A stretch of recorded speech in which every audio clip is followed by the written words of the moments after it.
Pernahkah kamu membayangkan, di tahun 2027 nanti, kerja kerasmu selama 14 jam sehari justru jadi alasan utama kenapa tabunganmu habis tak bersisa? Aku ingin kamu merenung sejenak, karena apa yang kita anggap sebagai etiket kerja saat ini bisa jadi adalah jeratan kemiskinan di masa depan. Nah, kita akan membedah mengapa rajin saja tidak lagi cukup di tengah pergeseran ekonomi masif yang sedang terjadi saat ini. Selama ini, kita dididik dengan narasi lama, kerja keras adalah kunci kesuksesan. Tapi, mari kita bicara data. Jika kerja keras secara fisik atau linier adalah penentu kekayaan, maka buruh bangunan atau petani tradisional seharusnya menjadi orang-orang terkaya di Indonesia. Faktanya, realita ekonomi berkata sebaliknya. Di tahun 2027, kita akan menghadapi puncak dari sebuah fenomena yang disebut the productivity paradox. Masalahnya begini, inflasi biaya hidup, terutama di sektor pendidikan, kesehatan, dan properti, bergerak secara eksponensial alias naik berkali-kali lipat. Sementara itu, nilai dari kerja keras yang bersifat repetitif atau manual justru mengalami devaluasi atau penurunan nilai. Kalau kamu saat ini merasa sudah bekerja sangat keras, berangkat saat gelap dan pulang saat gelap, tapi saldo rekeningmu tidak bergerak signifikan, kamu sebenarnya sedang terjebak dalam treadmill ekonomi. Kamu berlari sekencang mungkin hanya untuk tetap berada di posisi yang sama. Aku melihat banyak pelaku UMKM atau pekerja profesional yang merasa aman karena mereka merasa sudah rajin. Mereka merasa sudah memberikan segalanya. Namun, mereka lupa bahwa di tahun 2027, dunia tidak lagi membayar keringat, melainkan membayar solusi dan efisiensi. Bayangkan kamu adalah seorang pemilik bisnis yang masih mencatat stok secara manual selama 5 jam sehari. Kamu merasa rajin, bukan? Tapi di saat yang sama, kompetitormu menggunakan sistem otomasi yang hanya butuh waktu 5 menit. Sisa 4 jam 55 menitnya, dia gunakan untuk memikirkan strategi ekspansi. Di sini, kerajinanmu dalam mencatat manual bukan lagi sebuah kelebihan, melainkan beban operasional yang membunuh bisnismu perlahan-lahan. Kita sedang menuju ke era di mana value creation atau penciptaan nilai jauh lebih penting daripada jumlah jam kerja.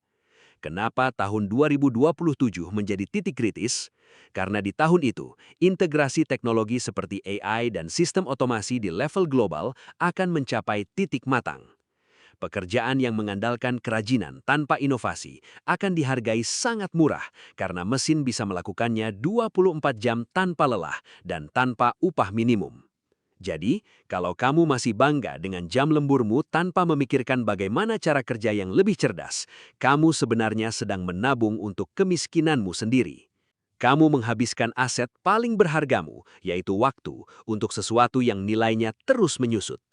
Pertanyaannya, kenapa sistem ini seolah-olah dirancang untuk membuat kita tetap sibuk tapi tetap miskin? Ada kekuatan yang lebih besar yang sedang bekerja di balik layar, memanipulasi cara kita memandang uang dan produktivitas. Aku sering banget melihat fenomena ini di sekelilingku. Banyak teman-teman pengusaha, pemilik UMKM, bahkan startup founder yang merasa sudah berada di jalur yang benar hanya karena mereka merasa sibuk. Bangun jam 5 pagi, tidur jam 12 malam, mengurus operasional sampai detail terkecil. Tapi, ada satu pertanyaan jujur yang ingin aku ajukan kepadamu. Apakah saldo di rekeningmu bertumbuh sebanding dengan rasa lelah yang kamu rasakan? Kalau jawabannya tidak, kamu tidak sendirian. Faktanya, data menunjukkan bahwa saat ini kita sedang menghadapi anomali ekonomi yang sangat kejam bagi pengusaha konvensional. Data rata-rata menunjukkan bahwa inflasi biaya operasional, mulai dari harga bahan baku, biaya logistik, hingga gaji karyawan, itu naik setidaknya 15% setiap tahunnya. Sementara itu, daya beli konsumen cenderung mendatar, yang artinya kamu tidak bisa semena-mena menaikkan harga jual bisnismu. Coba bayangkan, kamu sedang berlari di atas sebuah treadmill. Awalnya, kamu lari di kecepatan 5 km per jam dan kamu merasa aman. Tapi perlahan, mesin itu otomatis naik ke kecepatan 8, 10, lalu 15 km per jam. Kamu terpaksa lari lebih cepat hanya untuk tetap berada di posisi yang sama, bukan untuk maju ke depan. Inilah yang aku sebut sebagai entrepreneurial treadmill. Kamu bekerja lebih keras bukan untuk jadi lebih kaya, tapi hanya untuk menunda kebangkrutan. Mari kita bedah angkanya secara lebih objektif. Coba perhatikan grafik perbandingan antara biaya hidup dan profit rata-rata UMKM di sektor retail atau kuliner saat ini. 5 tahun lalu, dengan margin keuntungan 20%, seorang pengusaha mungkin bisa menyisihkan 10 juta rupiah per bulan untuk tabungan masa depan. Tapi hari ini, dengan kenaikan harga sewa ruko yang gila-gilaan dan biaya listrik yang terus merangkak naik, margin 20% itu seringkali habis hanya untuk menutupi biaya operasional yang membengkak. Hasilnya, profit bersihmu stagnan, sementara nilai uang itu sendiri menyusut. Uang 10 juta di tahun 2019 punya daya beli yang jauh berbeda dengan 10 juta di tahun 2024, apalagi nanti di 2027. Jadi, secara teknis, jika keuntungan bisnismu tidak tumbuh minimal 20 hingga 30% per tahun, kamu sebenarnya sedang mengalami kemiskinan sistematis.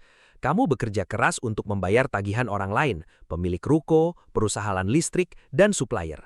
Sementara untuk dirimu sendiri, kamu hanya menyisakan sisa-sisanya. Aku tahu, rasanya sangat melelahkan melihat angka di rekening yang tidak pernah bergeser secara signifikan meski kamu sudah mengorbankan waktu bersama keluarga. Kamu merasa terjebak. Dan yang paling menakutkan adalah banyak orang mengira solusinya adalah tambah jam kerja. Padahal menambah jam kerja di atas model bisnis yang marginnya terus tergerus inflasi itu ibarat mencoba menimba air dengan ember yang bocor. Semakin keras kamu menimba, semakin banyak energi yang terbuang sia-sia. Realita pahitnya adalah kerja keras tanpa leverage atau daya ungkit strategis di zaman sekarang adalah resep sempurna untuk jatuh miskin dengan cara yang paling terhormat. Kamu merasa produktif, padahal kamu hanya sedang sibuk. Kamu merasa sedang membangun aset, padahal kamu hanya sedang memelihara liabilitas yang menyamar jadi bisnis. Lalu, kalau data sudah menunjukkan bahwa jalan yang kita tempuh ini menuju ke tembok besar di tahun 2027, kenapa masih banyak orang yang terjebak di dalamnya? Kenapa seolah-olah ada sebuah skenario besar yang memaksa kita untuk tetap lari di atas treadmill ini tanpa pernah sampai ke tujuan? Ternyata, ada sebuah invisible hand dalam sistem moneter kita yang memang dirancang untuk menghisap produktivitasmu tanpa kamu sadari. Sekarang, aku ingin mengajak kamu melihat lebih dalam. Kenapa harus tahun 2027? Kenapa bukan sekarang atau 10 tahun lagi? Ada sebuah pergeseran tektonik yang sedang terjadi di bawah kaki kita, dan puncaknya diprediksi akan terjadi di tahun tersebut. Masalah utamanya adalah ini. Dunia di tahun 2027 tidak lagi memberikan imbalan pada keringat. Dunia akan berhenti menghargai apa yang kita sebut sebagai kerja keras tradisional. Kamu mungkin dibesarkan dengan doktrin bahwa kalau kamu bekerja lebih lama, lebih rajin, dan lebih jujur dari orang lain, kamu akan sukses. Tapi di tahun 2027, narasi itu bisa jadi adalah jebakan paling mematikan. Begini logikanya. Kita sedang menuju apa yang para ekonom sebut sebagai devaluasi tenaga kerja manusia. Selama puluhan tahun, nilai ekonomi seseorang ditentukan oleh jam kerja. Kamu menjual 8 jam hidupmu dan perusahaan membayarnya dengan gaji. Ini adalah hubungan linear. Masalahnya, di tahun 2027, penetrasi teknologi seperti AI, robotika, dan otomatisasi tingkat lanjut akan mencapai saturation point. Artinya, kemampuan mesin untuk melakukan tugas kognitif dan fisik yang biasa dilakukan manusia sudah menjadi sangat murah, mendekati Rp0 per jam. Kalau kamu masih mengandalkan kerajinan untuk bersaing dengan sistem yang tidak tidur, tidak butuh asuransi, dan bisa di-cloning menjadi sejuta replika dalam 1 detik, kamu sudah kalah sebelum mulai. Inilah alasan kenapa orang paling rajin justru bisa jatuh miskin. Mereka terjebak dalam model selling time atau menjual waktu. Padahal waktu adalah aset yang paling tidak bisa diskalakan atau unscalable. Kamu hanya punya 24 jam. Kalau harga per jam kamu terus ditekan oleh efisiensi teknologi, maka pendapatanmu akan terus merosot. Sementara biaya hidup akibat inflasi yang kita bahas di bab sebelumnya terus meroket. Di tahun 2027, ekonomi tidak lagi menghargai effort, tapi menghargai leverage atau pengungkit. Coba kamu perhatikan perbedaan tipis namun fatal ini. Orang rajin fokus pada apa yang bisa aku kerjakan hari ini, sedangkan orang yang bertahan di tahun 2027 fokus pada sistem apa yang bisa aku bangun untuk bekerja menggantikanku. Leverage itu bisa berupa modal, bisa berupa media seperti konten yang bisa ditonton jutaan orang saat kamu tidur, atau bisa berupa kode seperti software dan algoritma. Tanpa pengungkit, kamu seperti mencoba memindahkan gunung dengan sendok semen. Kamu rajin, kamu gigih, tapi kamu tidak akan pernah sampai. Data menunjukkan bahwa pada tahun 2027, kesenjangan antara mereka yang menguasai leverage dan mereka yang hanya mengandalkan tenaga akan melebar hingga titik yang tidak masuk akal. Ini bukan lagi soal kaya dan miskin secara finansial, tapi soal siapa yang menjadi pemilik sistem dan siapa yang menjadi korban efisiensi. Fenomena ini diperparah dengan hilangnya kelas menengah di sektor startup dan UMKM. Banyak bisnis kecil yang merasa sudah kerajin berinovasi, tapi tetap gulung tikar karena mereka tidak menyadari bahwa aturan mainnya sudah berganti. Mereka masih menggunakan strategi tahun 2010 untuk menghadapi badai tahun 2027. Lalu pertanyaannya, kalau kerja keras bukan lagi kunci utamanya, apa sebenarnya yang dilihat oleh pasar? Kenapa ada segelintir orang yang tampak tidak serajin itu, tapi kekayaannya justru meledak di tengah krisis? Jawabannya terletak pada satu konsep yang selama ini disembunyikan dari kurikulum sekolah kita. Sebuah konsep yang memisahkan antara bekerja untuk uang dan membuat uang bekerja dalam ekosistem. Tapi, sebelum kita bedah bagaimana cara membangun pengungkit itu, ada satu ancaman lain yang jauh lebih nyata. Karena ternyata, bukan hanya teknologi yang akan mendevaluasi tenagamu, tapi ada sebuah pergeseran besar dalam cara dunia memandang kepemilikan atau ownership. Sekarang, aku ingin kamu jujur pada diri sendiri. Selama ini, apakah kamu merasa bangga karena menjadi orang yang paling sibuk di kantormu? Atau mungkin kamu merasa paling produktif karena mengerjakan semua hal sendirian di bisnismu? Jika iya, aku punya kabar buruk untukmu. Kamu sedang berada di jalur tercepat menuju kegagalan finansial di tahun 2027. Masalahnya, bukan karena kamu tidak kompeten, bukan itu. Masalahnya adalah identitasmu masih tertahan sebagai seorang operator.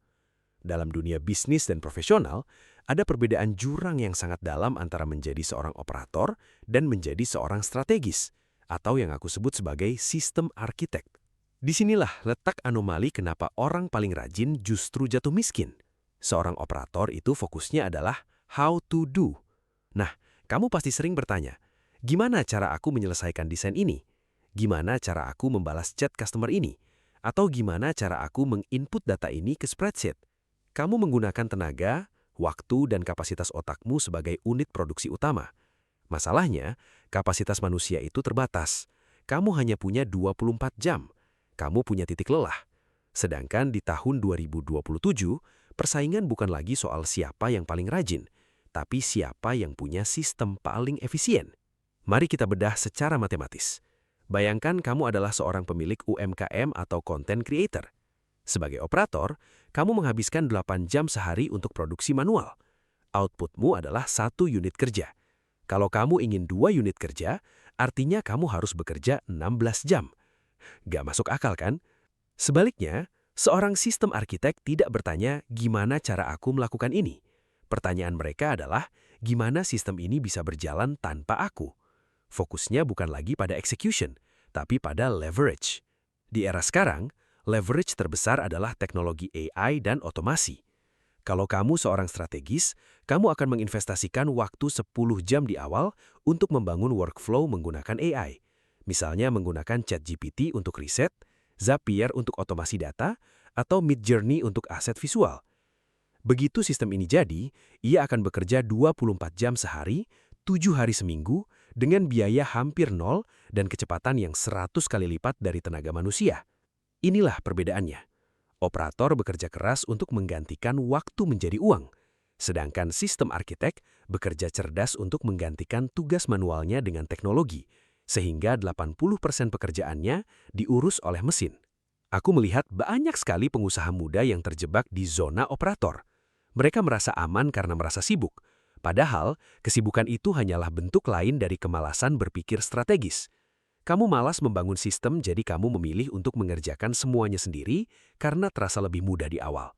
Namun secara jangka panjang, biaya operasionalmu akan membengkak, margin keuntunganmu menipis, dan kamu akan digilas oleh kompetitor yang beroperasi dengan tim ramping namun didukung infrastruktur AI yang masif. Perubahan identitas ini wajib kamu lakukan sekarang juga. Kamu harus mulai memandang dirimu bukan sebagai pekerja, melainkan sebagai arsitek yang merancang aliran kerja. Kamu harus tega memecat dirimu sendiri dari tugas-tugas administratif yang bernilai rendah dan mulai fokus pada tugas-tugas high value yang hanya bisa dilakukan oleh manusia. Intuisi bisnis, negosiasi tingkat tinggi, dan inovasi produk. Pertanyaannya, seberapa siap sistem yang kamu bangun untuk menghadapi guncangan ekonomi? Karena percayalah, memiliki sistem yang canggih saja tidak akan cukup jika kamu tidak memahami satu elemen krusial lainnya. Sebab di balik setiap sistem yang efisien, ada satu sumber daya yang harganya akan meroket dan menjadi sangat langka di tahun 2027 nanti. Sebuah aset yang tidak bisa dibeli dengan sekadar langganan software AI manapun. Sekarang mari kita bedah strategi bertahan hidup yang paling krusial. Langkah pertama yang harus kamu lakukan bukan mencari modal tambahan atau banting tulang lebih keras lagi, melainkan melakukan audit waktu. Aku ingin kamu jujur pada dirimu sendiri. Coba ambil catatan dan dalam 1 minggu ke depan, tuliskan secara mendetail apa saja yang kamu lakukan dari jam 8 pagi sampai jam 5 sore.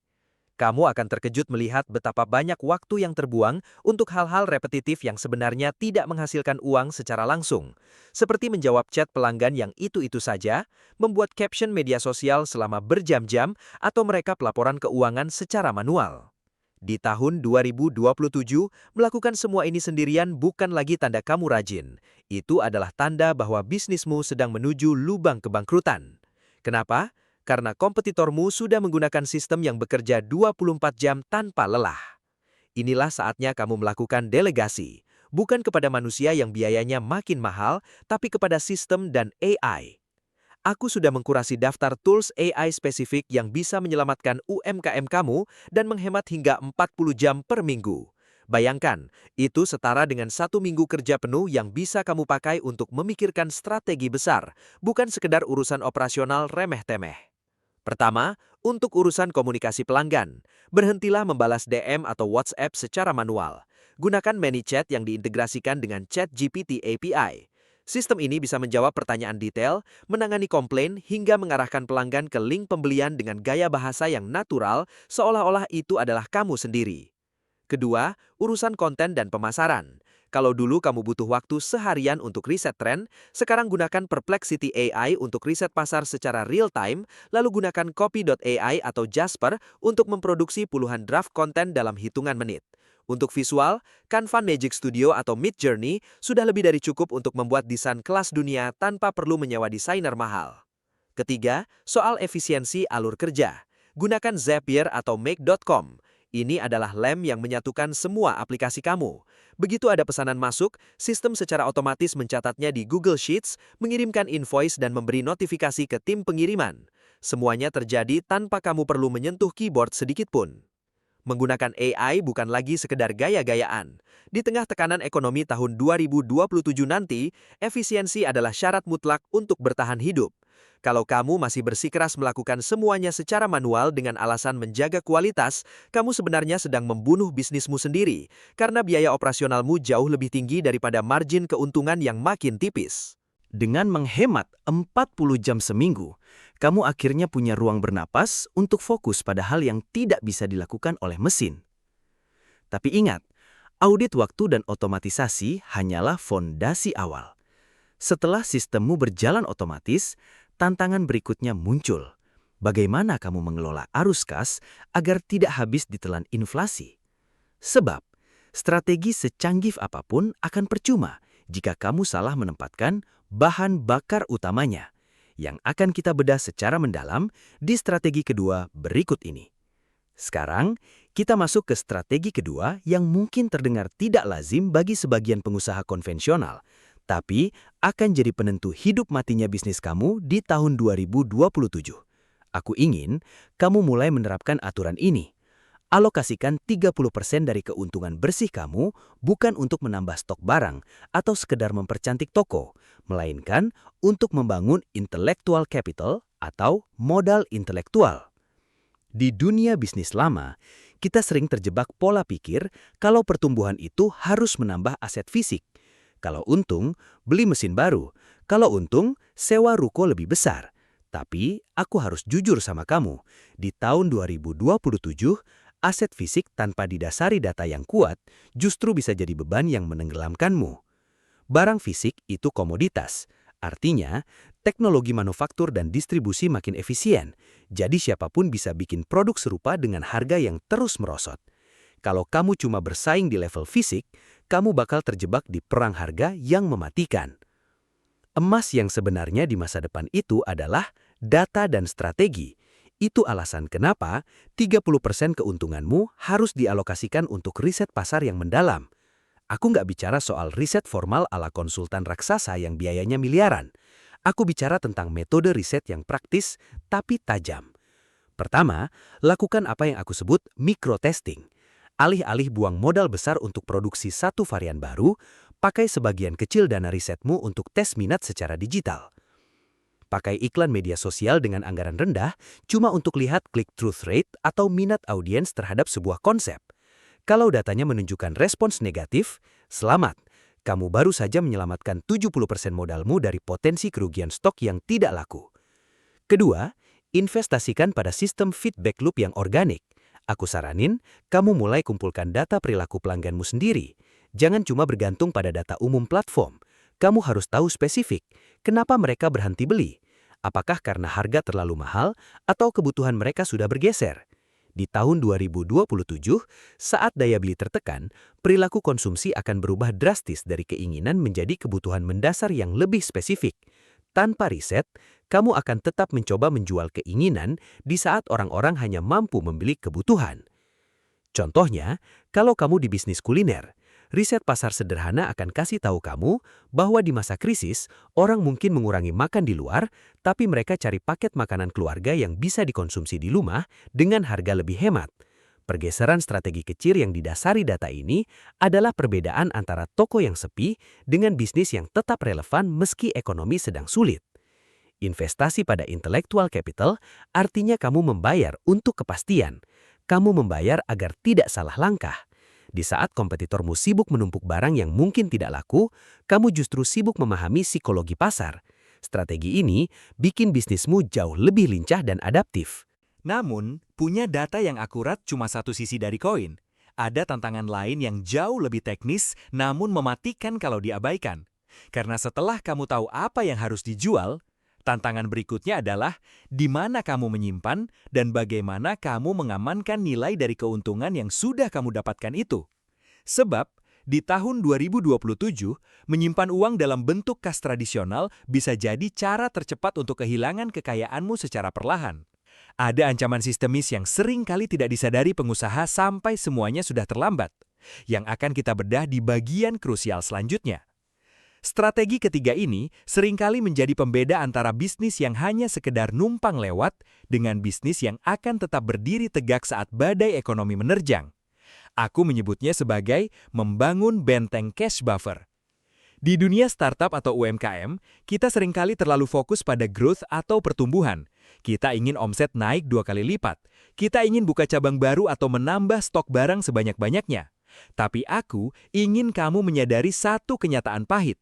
Di tahun 2027 nanti, pertumbuhan bukanlah raja. Ketahanan adalah segalanya. Banyak pengusaha yang sangat rajin bekerja, tapi mereka melakukan kesalahan fatal dengan menginvestasikan kembali 100% keuntungan mereka ke dalam stok atau aset tetap yang tidak likuid. Begitu krisis melanda dan daya beli masyarakat turun drastis, mereka punya banyak aset tapi tidak punya uang tunai untuk membayar gaji karyawan atau sewa gedung. Inilah yang disebut dengan mati dalam keadaan kaya di atas kertas. Itulah alasan kenapa aku mewajibkan kamu untuk memiliki cash buffer setara 12 bulan biaya operasional. Kamu mungkin berpikir, 12 bulan, bukankah 3 atau 6 bulan sudah cukup? Dalam kondisi ekonomi normal, mungkin iya. Tapi dalam siklus krisis besar yang kita prediksikan di 2027, pemulihan tidak akan terjadi dalam hitungan bulan. Rantai pasok bisa terganggu, kebijakan suku bunga bisa berubah tiba-tiba, dan akses ke pinjaman bank biasanya akan tertutup rapat bagi bisnis kecil. Kamu butuh nafas yang sangat panjang untuk bisa bertahan sampai kompetitor kamu satu persatu tumbang karena kehabisan bensin.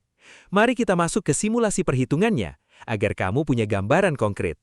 Katakanlah saat ini biaya operasional bisnis kamu, mulai dari gaji, sewa, listrik, hingga biaya langganan software, totalnya adalah 20 juta per bulan. Artinya, target benteng cash buffer kamu adalah 240 juta rupiah. Angka ini mungkin terlihat besar dan mengintimidasi kalau kamu harus mengumpulkannya sekaligus. Namun rahasianya bukan pada besaran angkanya, melainkan pada konsistensi sistemnya. Strategi yang aku sarankan adalah dengan menerapkan pajak ketahanan sebesar 10-15% dari laba bersih setiap bulan sebelum kamu memutuskan untuk memutar kembali uangnya ke ekspansi bisnis. Misalnya, bulan ini bisnis kamu menghasilkan laba bersih 30 juta rupiah. Alih-alih menggunakan seluruh 30 juta itu untuk beli mesin baru atau renovasi kantor, ambil 4,5 juta rupiah, 15%, dan pindahkan langsung ke instrumen yang liquid. Kamu harus menganggap dana ini tidak ada. Ini bukan uang modal kerja, ini adalah uang asuransi nyawa bisnismu. Lalu, di mana kamu harus menyimpan dana ini? Karena tujuannya adalah likuiditas, jangan simpan di tanah atau bangunan yang butuh waktu berbulan-bulan untuk dijual. Aku menyarankan kamu membaginya ke dalam instrumen yang aman, namun tetap memberikan imbal hasil sedikit di atas inflasi, seperti reksadana pasar uang atau deposito obligasi pemerintah yang bisa dicairkan sewaktu-waktu. Tujuannya bukan untuk mencari keuntungan besar, tapi untuk memastikan bahwa ketika dunia di luar sana sedang kacau, kamu punya akses ke uang tunai dalam waktu kurang dari 48 jam. Dengan memiliki cadangan 12 bulan ini, mentalitas kamu saat menghadapi krisis akan berubah total. Kamu tidak akan mengambil keputusan berbasis kepanikan. Saat kompetitor kamu mulai melakukan PHK massal atau menutup toko karena mereka tidak bisa membayar operasional bulan depan, kamu justru punya ketenangan untuk berpikir jernih. Bahkan, dengan cash buffer yang kuat, kamu bisa memanfaatkan peluang untuk membeli aset-aset kompetitor atau mendapatkan talenta-talenta terbaik dengan harga yang jauh lebih terjangkau. Namun, membangun benteng finansial hanyalah separuh dari perjuangan. Karena, meskipun kamu punya banyak uang tunai, ada satu lubang hitam besar yang seringkali menyedot kekayaan para pengusaha tanpa mereka sadari. Jika kamu tidak menutup lubang ini, seberapa besar pun cash buffer yang kamu bangun, semuanya akan habis menguap begitu saja saat krisis benar-benar memuncak di titik terendahnya. Coba bayangkan sejenak, kita melompat ke akhir tahun 2026, tepat di ambang pintu 2027 yang penuh ketidakpastian itu. Di titik ini, hanya akan ada dua tipe pengusaha UMKM yang tersisa. Tipe pertama adalah mereka yang selama bertahun-tahun bangga dengan label paling rajin. Mereka bekerja 14 jam sehari, mengurusi tiap detail kecil sendirian, dan merasa bisnis akan hancur tanpa kehadiran mereka. Tapi, di tahun 2027, saat inflasi melonjak dan otomasi sudah diadopsi massal, tenaga fisik mereka tidak lagi bernilai pajam. Mereka kelelahan, margin profit tergerus habis, dan akhirnya mereka hanya jadi statistik orang rajin yang jatuh miskin karena gagal beradaptasi. Lalu, ada tipe kedua, yaitu kamu. Target yang aku tetapkan buat kamu sangat jelas. Di tahun 2027, kamu harus mampu menghasilkan pendapatan 2 kali lipat, namun dengan waktu kerja 50% lebih sedikit dari sekarang. Mungkin kamu bertanya, bagaimana mungkin saat krisis justru kita kerja lebih sedikit? Jawabannya sederhana. Kamu sudah bertransformasi dari seorang pekerja menjadi seorang strategis. Kamu mulai paham apa itu operating leverage. Kamu tidak lagi menukarkan waktumu dengan uang secara linier. Kamu membangun sistem. Kamu mengintegrasikan teknologi tepat guna. Entah itu AI, sistem manajemen inventaris otomatis, atau delegasi tim dengan KPI yang presisi. Saat krisis 2027 menghantam dan orang lain panik karena tenaga mereka tak lagi dihargai mahal, kamu justru tetap tenang. Bukan cuma karena punya tabungan, tapi karena kamu punya mesin yang bekerja untuk kamu. Kamu punya ruang untuk berpikir jernih, melihat peluang di tengah kekacauan, dan mengeksekusi langkah besar yang tidak bisa dilihat mereka yang sibuk memadamkan api operasional tiap hari. Aku percaya kamu mampu melampaui badai finansial ini. Tapi ingat, kamu tidak menang dengan otot atau kerja keras sampai tipes. Kamu menang dengan visi. Kamu menang karena hari ini, detik ini, kamu memutuskan berhenti jadi budak bisnis dan mulai jadi arsitek atas masa depanmu sendiri. Krisis tidak datang untuk menghancurkan semua orang. Krisis datang untuk menyaring siapa yang hanya mengandalkan tenaga dan siapa yang menggunakan logika dan strategi. Terima kasih sudah menyimak sampai selesai. Aku harap perspektif ini bisa jadi kompas buat kamu menjalankan bisnis ke depan. Kalau kamu merasa pembahasan ini memberi sudut pandang baru, jangan ragu untuk subscribe dan nyalakan lonceng notifikasinya. Di channel Arah Bisnis ini, aku akan terus membedah data dan realita agar kamu tidak sekedar bertahan, tapi tetap tumbuh meski ekonomi sedang tidak baik-baik saja. Sampaikan pertanyaanmu di kolom komentar. Aku akan coba jawab secara personal. Aku pamit dulu. Tetap fokus pada sistem, bukan hanya pada keringat. Sampai jumpa di video berikutnya.